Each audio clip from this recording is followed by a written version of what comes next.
Título: O Poeta da Estátua, uma reflexão filosófica sobre a verdade e o sentimento, por Juliano. Meu nome é Juliano. Após concluir o curso de Engenharia Eletrônica, eu e mais 8 engenheiros fomos até uma alfaiataria no centro de São Paulo para ajustar nossos ternos. Tínhamos uma cerimônia marcada para dali a 3 dias, em que receberíamos nossos diplomas das mãos do presidente da República. O evento era mais uma formalidade para prestigiar nossa escola e, claro, celebrar nossa formação. Eu estava ali, como muitos de nós, buscando algo mais, talvez um sentido mais profundo em meio a tanta formalidade. Era um marco, mas não um marco que tocasse meu espírito de maneira significativa. Depois da alfaiataria, resolvemos visitar um museu de cera nas proximidades. Eu, confesso, não estava interessado em nada particularmente, mas decidi acompanhar os outros. Dentro do museu, entre estátuas de celebridades e figuras históricas, algo inusitado chamou minha atenção. Vi um homem bem trajado parado diante da estátua de cera de Helena de Troia, ou melhor, Helena de Esparta. Ele parecia conversar com a estátua, em um sussurro quase inaudível, como se ela fosse uma confidente. Curioso, eu o observei de longe, mas o que realmente me marcou foi o que aconteceu depois. O homem, com um gesto ritualístico, retirou do bolso uma carta e a colocou discretamente aos pés da estátua. Como não sou dado a ignorar uma curiosidade, decidi me aproximar assim que ele se afastou e peguei a carta. No exato momento, uma voz atrás de mim disse: "Senhor, não perca tempo com isso!" Era o guarda do museu que, para minha surpresa, não estava incomodado com minha curiosidade. Ele até me agradeceu por pegar a carta, dizendo que o ajudaria a evitar o trabalho de retirá-la do local.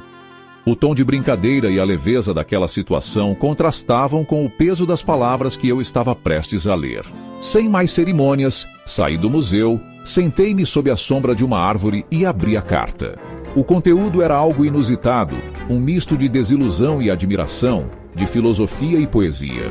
A carta dizia: "Vou dizer quem são os poetas. Em breves palavras, eles, os peritos buriladores da mentira dourada, facilmente se conseguem fazer impor a um coração, seja ele o mais gélido, o mais insensível que se possa imaginar.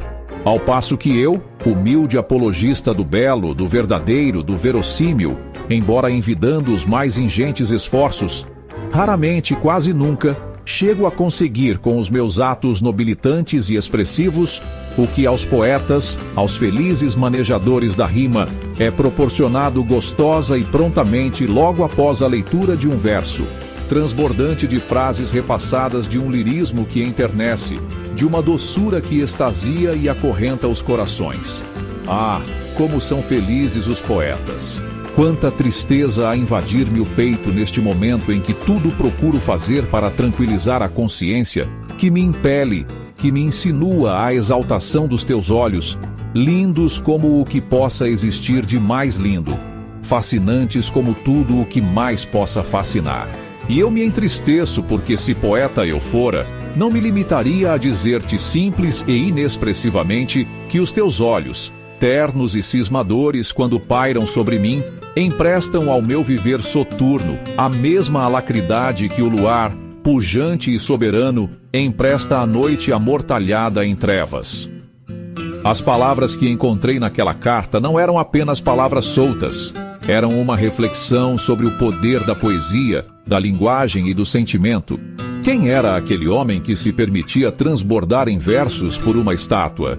Por que dedicar-lhe uma carta tão carregada de emoção? Eu me perguntei se aquele homem realmente era louco, como o guarda sugerira em tom de brincadeira, ou se ele não era, na verdade, um filósofo da vida cotidiana, alguém que, à sua maneira, tentava traduzir os sentimentos mais profundos para um objeto inanimado, em busca de consolo, em busca de um sentido. Aquelas palavras, de certo modo, entraram em meu coração e me fizeram refletir sobre algo muito mais importante do que as formalidades de uma cerimônia ou as rigidez de um diploma. Elas falaram da busca pela beleza, pela verdade e pela transcendência do humano em meio ao banal. O homem que falava com a estátua, embora pudesse ser visto como um maluco, talvez fosse o mais sensato de todos, pois havia encontrado uma maneira de expressar o que é inefável, o que nos move, o que nos faz suspirar, o que nos faz filosofar sobre os olhos de uma mulher, sobre o luar que ilumina nossas noites sombrias. Eu, como engenheiro eletrônico, sempre tentei ver o mundo de forma lógica e objetiva. Mas naquele momento, eu percebi que a vida não se limita à lógica fria dos circuitos e das equações. Havia algo mais. Algo que se encontra no entrelaçar de palavras, na rima que toca a alma, na busca incessante pelo que não pode ser dito, mas que ainda assim se faz presente. Talvez eu não fosse um poeta, mas pude compreender naquele instante o sofrimento e a beleza que residem em querer transformar sentimentos em algo eterno, algo que transcende o efêmero. E assim, a filosofia daquela carta, as palavras que aquele homem deixou para Helena e o guardião do museu me levaram a questionar o verdadeiro sentido das coisas. Quem são os poetas, afinal?